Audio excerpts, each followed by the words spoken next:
Pani nggak ada lawan bro.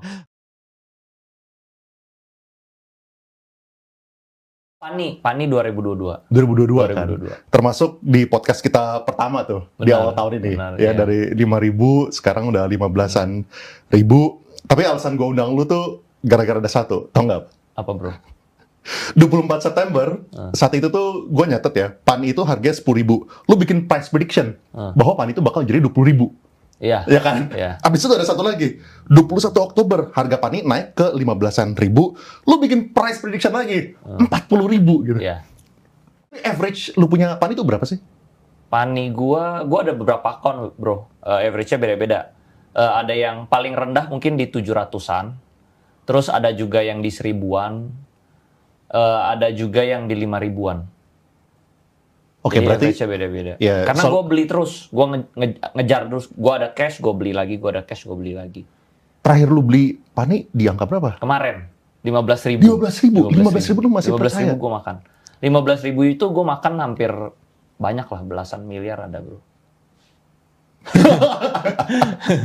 Karena menurut gue masih banyak ceritanya, corporate actionnya secara fundamental aja asetnya masih gede bro. Asetnya tuh 35.000. Ya, which is gue sih nggak tahu ya bakal dimasukin semua atau enggak.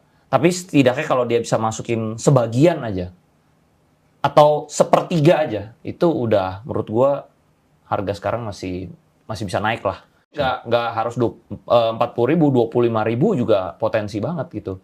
Kalau misalnya ke 25.000 aja lu udah gain 50% lebih. Mungkin itu dalam jangka waktu ya mungkin nggak nyampe setahun, 6 bulanan. 6 bulanan 50% kan masih oke. Kalau misalnya gue ada cash, gue tuh masuknya yang pasti-pasti bro. Daripada gue masukin yang nggak pasti, gue di sini gue yakin pasti bisa upside 50% dalam jangka waktu kurang dari 6 bulan, ya gue masuk aja di situ. Kan kalau misalnya belasan miliar kan untung 5% udah miliaran juga bro. Free Ferrari dalam 6 bulan.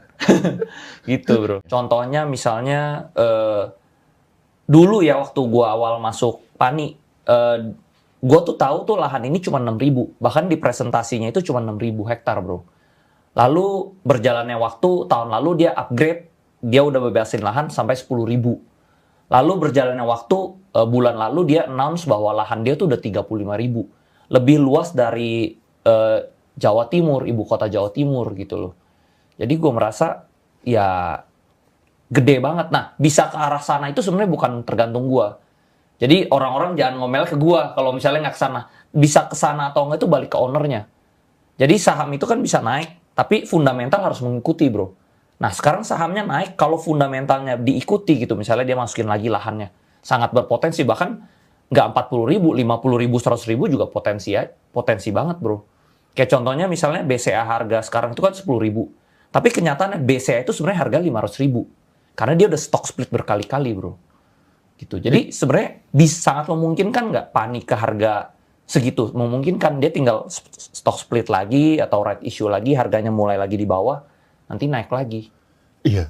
Nah tapi kan yang tadi kan, yang masuk kan kecil. Relatif ke 35.000 gitu kan. Betul. Dan kita kan nggak tahu gitu, nanti dia masukin nggak? Apakah masuk nggak ya? Masuk nggak gitu. Tapi kalau yang gue denger sih ya, ya masih rumor. Kemungkinan besar ada masuk lahan lagi gitu. Cuman berapanya ya gue nggak tahu lah. Ya. Cuman dari owner kan yang tahu ya. Emang kepentingan owner apa untuk masukin lahan ini ke dalam Pani?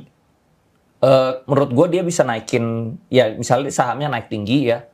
Lalu misalnya masuk ke indeks kayak FTSE atau MSCI gitu ya. Di situ dia mungkin bisa exit lah sedikit, nggak besar, mungkin sedikit lah. Ya mungkin ya, saya kan nggak tahu ya. Mungkin di situ exit, lalu dia misalnya sebagian sahamnya itu, atau dia bisa repo.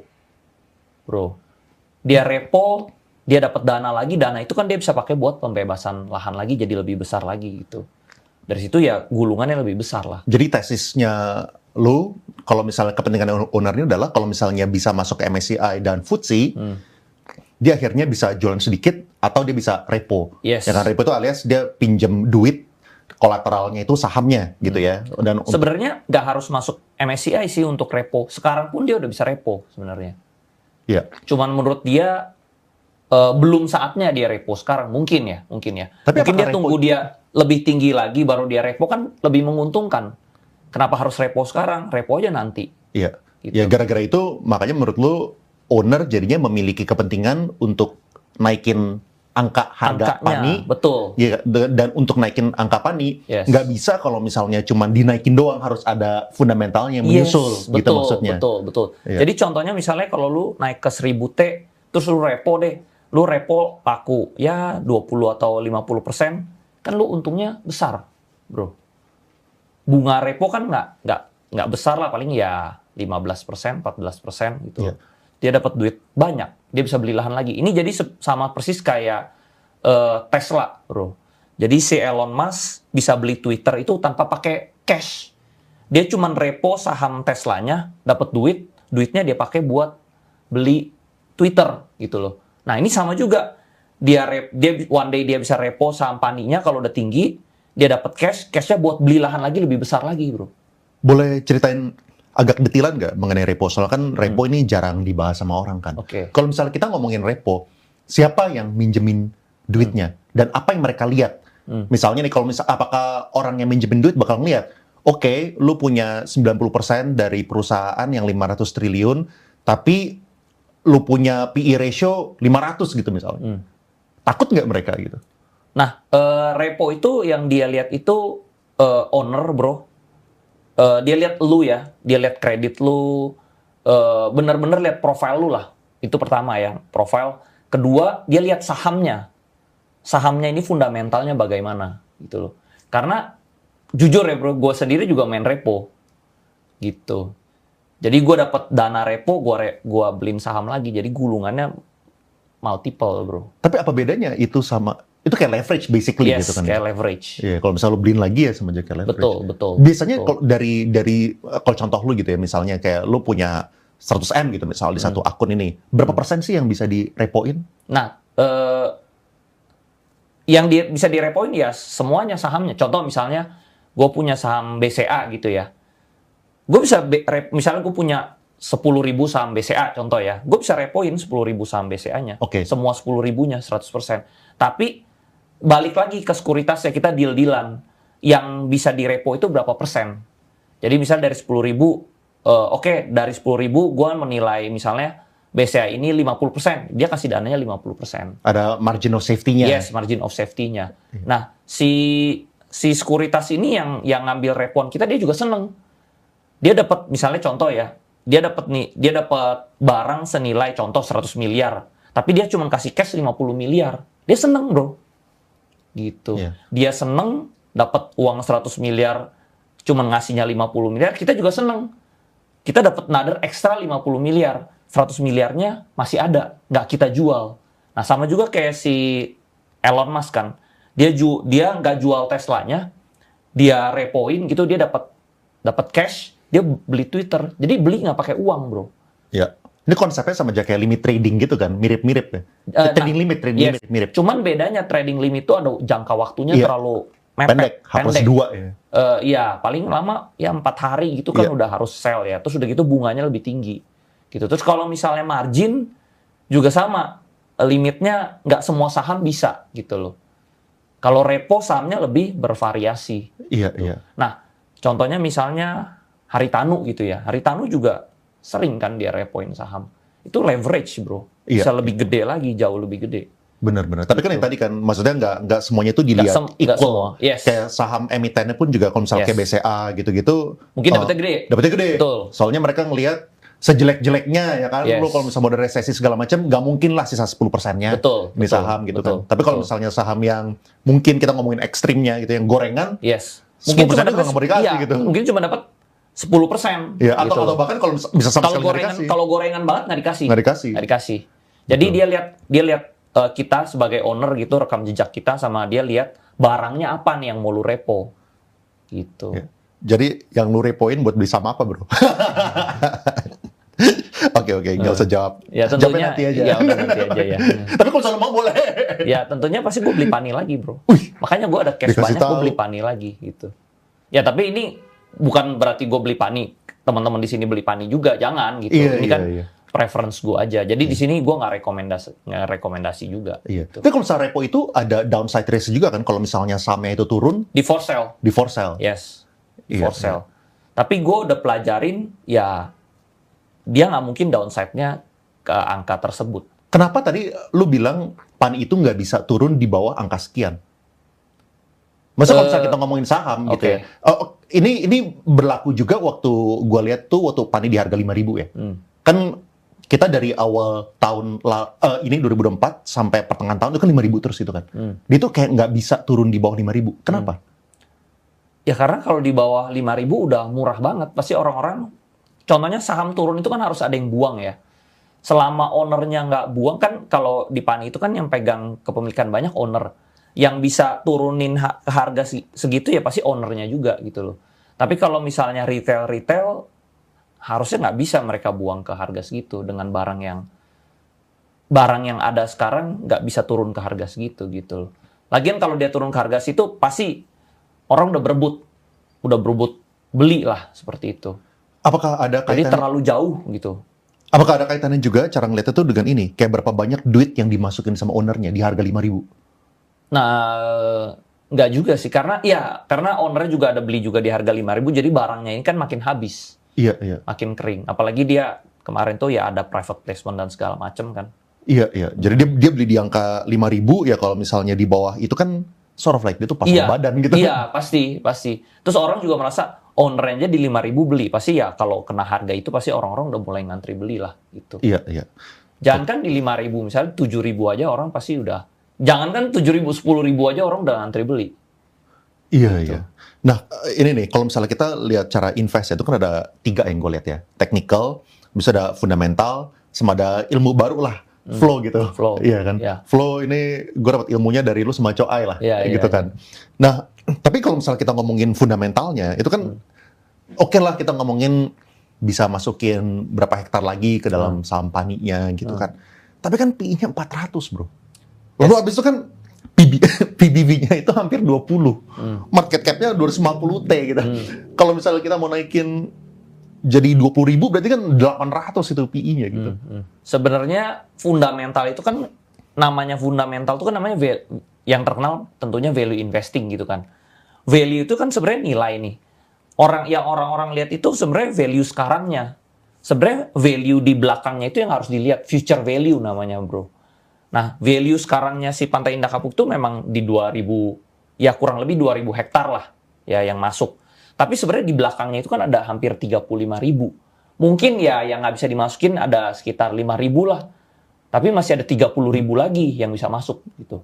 Jadi sebenarnya bisa nggak ke angka itu? Sebenarnya bisa aja kalau ownernya mau masukin. Lalu misalnya PI-nya gede di bidang properti itu karena ada alasannya, bro. Karena saham properti kalau dia belum serah terima kunci, dia nggak bisa keuangannya itu tidak bisa dimasukkan pembukuan. Jadinya PI-nya gede. Gitu. Tapi perlahan-lahan PI-nya ini pasti diperbaiki. Begitu dia udah serah terima kunci, pasti masuk ke pembukuan, pasti PI-nya menurun gitu loh. Kalau BV itu gampang banget kecilnya. Kalau PI PANI itu kan gede, BV-nya gede kan karena asetnya sekarang langsung kecil. Tapi kalau aset yang gede ini masuk, itu langsung mengecil sebenarnya. Iya, iya. It's just a matter of time gitu. Tapi kalau kita tunggu nanti dimasukin kan harganya udah naik. Jadi mendingan kita beli sekarang. Kalau gua ya, kalau gua. Tapi dari 3 itu, apakah bisa dibilang mayoritas tadi 3 itu maksudnya technical, habis itu value investing sama yang flow. Apakah bisa dibilang Andri ini yang fokusnya di flow? Gua fokusnya sebenarnya di value sama flow lah. Kalau technical gua nggak pakai sama sekali, bro. Karena menurut gua technical itu ya lu bisa cari untung, cuman nggak bisa maksimal. Lu balik lagi lu bisa untung gede itu kalau lu lihat bisnisnya bener-bener. Karena ini bener-bener kayak saham itu kayak kita jual beli bisnis lah. Jual beli perusahaan. Kita merasa perusahaan ini murah, ke depan harganya naik ya kita jual nanti di harga yang pasti lebih tinggi gitu loh. Kalau technical kan lu cuman ya hari ini banyak yang beli, ya kita ikutan beli, besok udah ada yang buang, kita besok buang. Lu nggak bisa untung maksimal gitu loh. Untung maksimal, kalau lu bisa menilai ini murah, lu jual di harga yang paling mahal maksimal. Itu baru lu untungnya gede. Oke. Gitu. Nih bro, lu kan tadi kan lu bilang lu punya 3 account gitu kan. Satu yang average 700, satu yang 1000, satu yang 5000. Bahkan terakhir-terakhir itu lu masih nambahin di angka 15.000 gitu kan. Betul. Lu kan udah mengenal Pani udah lama. Betul. Ya kan? At least kalau misalnya kita ngomongin di publik yang orang suka ngomongin yang appear gitu ya. Ya kalau misalnya ngaku-ngaku sekarang banyak lah. Iya. Tapi Tapi kalau sahamnya misalnya udah naik. Awal-awal mah nggak ada yang ngomong, cuman gua doang yang ngomong. Sekarang mah banyak yang ngomong. Nah, cuman yang gue pengen tanya itu ya, apa yang berubah sehingga lu tuh belinya tuh sekarang di angka 15.000? At least misalnya gini, gue ngomongin yang terakhir. Yang terakhir lu kan misalnya top up di atas 10 miliar gitu kan. Kenapa lu beli di 15.000? Kenapa lu nggak belinya 3 bulan lalu? Atau bahkan 4 bulan lalu waktu harganya itu masih 5.000? What change? Karena gue baru dapat dana banyak. Dari repo itulah. Oke, kalau itu gue balikin. Apakah ada sesuatu hal yang merubah conviction lu? Jadi kalau misalnya... Sebenarnya kalau ditanya, ya memang kalau ditanya, yang terbaik buat nanam pohon ya misalnya 10 tahun lalu. Ya, dan the next best ya lu tanam sekarang gitu loh. Nah sama, kalau lu tanya kenapa lu nggak 6 bulan lalu, ya tentunya 6 bulan lalu gue lebih bagus lah. Beli di 6 bulan lalu, beli di 5.000 lebih bagus. Cuman ya sekarang it's never too late aja gue masuk kayak sekarang. Pertama pasti kan kalau misalnya lu ada fresh money, itu kan gue agree. Itu pertama, gue lagi ada fresh money. Ya, tapi kan ada perubahan dari segi conviction juga yang gue lihat ya. Maksudnya kenapa gue bilang ada perubahan dari segi conviction? Soalnya lu juga sendiri yang ngasih price target. Yang tiba-tiba price target jadi 20.000, tiba-tiba ini 20.000 aja gue udah, bro 20.000, saat itu 10.000 ya. Tiba-tiba sekarang 40.000. Conviction kedua, lahannya makin gede bro.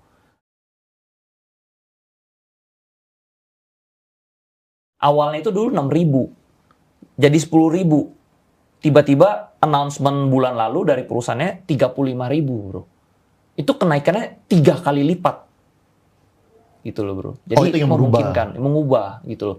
Lalu berikutnya dia juga mau, bentar lagi dia udah, perkiraan gue dikit lagi dia masuk LQ45 bro. Kalau dia masuk LQ45, semua orang yang punya akun margin jadi bisa beli saham ini pakai margin bro. Jadi otomatis orang yang tadinya bisa belinya 1 jadi bisa beli 2. Jadi makin panjang lagi bro. Lalu dengan dia LQ45 dia bakal direkomendasi kemana-mana. Bakal lebih bullish lagi bro. Jadi terlalu banyak green flag-nya buat gua gitu. Signal buat gua beli itu jadi banyak banget. Lahannya bertambah, masuk LQ45, lalu masih ada masuk lahan lagi, ya corporate action buat masukin lahan juga ada. Lalu misalnya yang gue denger juga belakangan mungkin akhir tahun ini dia ada corporate action lagi di anak perusahaannya gitu ya. Mungkin gue nggak bisa spill detailnya gitu ya. Yang gue denger ya rumornya seperti itu. Lu kok bisa denger rumor kayak gitu? Dapat dari mana rumor-rumor? Ya dari mana-mana lah. Dari mana-mana lah. Oke. Terus kalau misalnya saham itu mau multi-bagger ya. Ini pertanyaan publik nih salah satunya. Itu apakah tergantung dari kehendak pemilik perusahaan? Betul. Kehendak pemilik perusahaan. Contohnya misalnya ada saham nih murah ya. Gue bisa beli nih. Beli terus dia naik nih, misalnya dia naik.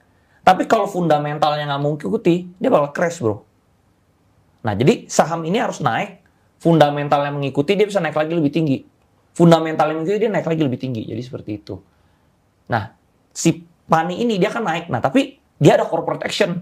Nah jadi itu artinya fundamental mengikuti tuh. Jadi dia bakal bisa naik lebih tinggi. Terus udah gitu ada corporate action lagi, dia bakal naik lebih tinggi. Jadi fundamental tuh harus mengikuti. Jadi sebenarnya corporate action itu buat mengikuti, ngejar si fundamentalnya ini. Fundamentalnya naik, sahamnya naik gitu loh. Karena kalau sahamnya naik doang, tinggi, terus fundamentalnya nggak gitu, dia pasti tinggal waktunya koreksi gitu bro. Jadi kalau orang teknikal bilangnya kena resisten gitu. Resisten itu batas di mana orang-orang udah pada ngantri jualan karena harga ini udah kemahalan. Gitu. Iya. Terus, nah, jadi buat tembus resisten, dia harus ada corporate action. Gitu. Terus gimana caranya kita bisa tahu di versi awal-awal lah ya, bahwa ownernya ini bakal nerbangin sahamnya? Awal-awal tentunya nggak tahu. Awal-awal kita cuma bisa lihat ownernya bagus. Tentunya ownernya jangan BU ya. Ownernya harus yang punya cash banyak gitu loh. Ownernya itu yang lebih mentingin nama baik dia, legacy dia, daripada cuman keuntungan semata gitu loh. Jadi sama juga kan, owner emiten itu kan ada dua tipe. Satu yang dia cuma pentingnya uang gitu. Satu yang nama baik dia tuh udah lebih penting gitu loh. Dia bisa dapat duit ini dari tempat-tempat lain. Dia nggak perlu harus jualan ke retail gitu loh. Dia bisa jualannya ke fund, dia bisa jualannya ke indeks, dia bisa repo sahamnya, dia bisa dapat uang dari mana-mana, bisa dapat uang dari bank, dari sekuritas, dari mana-mana, bro. Nah, justru itu yang pinter. Kalau lu yang owner emiten yang pikirannya cuma jual ke retail, itu masih level kecil, bro. Owner emiten masih level kecil. Nah, ini yang level tinggi justru mainnya di sana. Gimana cara kita sebagai investor retail itu bisa membedakan mana yang BU sama mana yang mau naikin sahamnya supaya nanti bisa jual ke asing, MSCI, FTSE gitu, repo gitu misal. Nah, owner ini harus ngerti saham, bro. Kalau ownernya nggak ngerti soal saham, sahamnya nggak bisa kemana-mana. Karena dia IPO, dia cuma tahu jalan satu-satunya gue cuan duit, ya gue harus buang ke retail. Nah, itu bahaya. Dia harus ownernya ini otaknya luas, bro ya. Dia kepintarannya luas, dia tahu. Oh, daripada gue buang sini, gue bisa masuk FTSE, MSCI, gue bisa cari investor yang masuk gitu. Atau dia bisa kembangin dia masuk report, atau dia dengan nama baiknya dia bisa dapat customer lebih banyak. Dia bisa cari duit di tempat lain. Jangan cari duitnya di jualan ke retail, jualan sahamnya gitu. Nah, gimana caranya lu mendapat orangnya sih? Nah, orangnya. Kalau misalnya kita ngomongin orangnya, biasa kan kalau misalnya yang paling gampang adalah melihat track record. Yes, yang paling gampang orangnya, gitu kan. Betul. Masalahnya, kalau misalnya orang-orang kayak Pak Agwan, Pak Chai Chung, mereka belum pernah IPO perusahaan. Kan ada Anthony Salim. Saya dari bawah, jaga kantor, sapu, jaga gudang, jadi messenger, semua saya udah pernah lakukan. Kenapa tekun? Karena saya di mes paling kecil. Apa yang disuruh pasti saya. Tapi nggak pernah saya tolak, tapi saya kerjain semuanya. Jadi waktu 17, saya udah pegang kasir. Kasir pegang duit loh. Pegang duit store check saya. Buku saya. Bos mau yang pesen, itu banyak kan saya udah fulfill. Jadi sehingga satu kebiasaan. Kalau master minta saya kerja apa, pasti saya bilang, oke, saya bisa kerjakan.